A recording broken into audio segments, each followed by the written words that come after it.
ఏంటే ఏం చేస్తున్నావు అక్క? ఫోన్ లో గేమ్ ఆడుకుంటున్నాను. ఫోన్లో ఎందుకు అక్క? నాతో ఆడుకోవచ్చు కదా.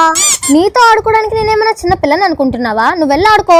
నేను ఒక్కదాన్ని ఏం ఆడుకుంటానక్క? నువ్వు కూడా. నాకైతే నీతో ఆడుకోవడానికి ఇంట్రెస్ట్ లేదు. నువ్వు ఒక్కదానివే వెళ్ళి ఏదో ఒకటి ఆడుకో. నాతో ఆడుకోవడానికి ఇంట్రెస్ట్ లేదా? చెప్తాను నీ పని. A few moments later. ఏంటి పప్పి, నేను ఆడుకోవడానికి రాలేదని నువ్వు ఒక్కదానివే రాకెట్స్ చేసుకుని ఆడేసుకుంటున్నావా? రాకెట్ బాగా చేసావు పప్పి. ఇదేంటి నా నోట్స్ లో ఉంది? అది నీ నోట్స్ అక్క. ఉసే పప్పి, ఎందుకు ఇలా చేసావు? కష్టపడి ఎన్ని రోజుల నుంచి ఆ నోట్స్